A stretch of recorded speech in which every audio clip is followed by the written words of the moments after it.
Well, as we've been reporting, the FCC sent its plan for the future broadband to Congress today. And Bloomberg Chief Washington correspondent Peter Cook is at FCC headquarters with Republican Commissioner Robert McDowell. Peter. Lori, thanks very much. The FCC did send its national broadband plan on to Congress today. A lot of focus on that at the meeting today. And I'm joined now by Commissioner McDowell. Thank you for the time. Appreciate it. Thanks. Chairman Janikowski suggested this is a watershed moment. Time for not only the FCC to act, for Congress to act, for the country to act to deal with broadband, to expand broadband access. You seem to agree, but you also had some reservations about what took place in this plan. Express to me, if you could, some of your reservations. Well, first of all, Congress mandated that we produce this plan for Congress in the Stimulus Act. So we're doing this because Congress asked us to. And what it does, it really starts a process. It does not end one. So there will be a couple of years probably of many rulemakings here at the FCC, plenty of chance for public comment. So I want to emphasize that point right now. It's the beginning of something, not the end of something. No rules were adopted today by the FCC, so it's important to understand that. So some of the things I agree with that are mentioned in the plan, but there's some things that I do have concerns about. So are we turning back the clock, for instance, on the unbundling or the government-required leasing of fiber that's already been put in the ground since the FCC deregulated this area back in the last decade, early in the last decade.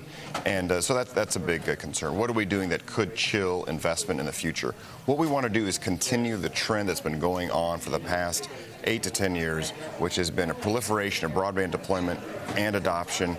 All of the trends have been upward and a positive trend. Yeah, Chairman Janikowski makes the point, and others do, that the country is still lagging behind when judged against some of its peers around the world. Well, some of those studies are flawed. I've written op-eds about that. So, for instance, the OECD study bases their statistics on subscribers per capita that discriminates against So we're not as far behind as people might suggest. We're probably about 8th or 9th, I think, rather than 25th, as was mentioned today. And certainly that's not good enough, but we also have to look at who we're competing against. Is it Iceland? Is it Luxembourg? Is it Holland? Is it small, densely populated countries like that? But nonetheless, we should never be idle. We should always strive to do better. And what we need to make sure we do is not discourage private sector investment in this area, but continue to encourage it. Let me ask you about one recommendation within this plan that's drawn a lot of attention already. This is the idea of getting some spectrum back, some of the public airwaves back from broadcasters right now, and using that for mobile broadband. The suggestion in the plan is that this would be voluntary. Broadcasters could potentially share in the benefits of any auction that takes place. There are other broadcasters a little worried you all are going to force them to give it back. Well, first of all, I recommend people read the plan. It speaks for itself, that section of it. And again, this was not voted on by the commissioners. This is from the staff here at the FCC. But I would prefer to see a voluntary program of leasing of that spectrum rather than a coercive means. And that's allowed under actually Section 336 of our Communications Act. So I think that could be a win-win situation. We could sort of shake the apple tree, see how many apples fall as a result of voluntary leasing under that part of the statute, and then go from there. Is there a spectrum crisis? Are we going to run out of mobile broadband spectrum? Well, keep in mind that our spectral efficiency doubles every 2.5 years. That means the amount of data you can squeeze through the same amount of spectrum doubles every 2.5 years. So we're 2 trillion times more spectrally efficient right now than when the radio was first invented about 100 years ago. So that trend should continue. But we always need to try to bring new spectrum to market.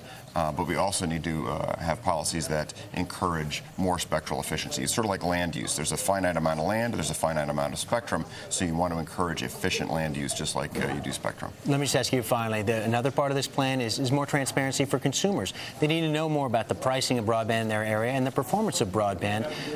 What do you make of that part of the plan? Is that something you support, and are there questions about whether it is all that competitive right now? So I think transparency is a good place to start with this discussion. I think the best way to get there is to make sure we have a robust broadband marketplace. So the marketplace in the past 10 years for broadband has actually become much more competitive. In the old days, it was maybe a cable company. Cable modem was the first broadband technology.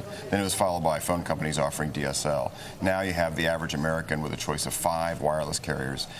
You have wireless broadband is the fastest growing segment of broadband, and that's only going to continue. So competition is growing. Commissioner McDowell, got to leave it there. Thank you very much for the time. Thank you. Have a good day.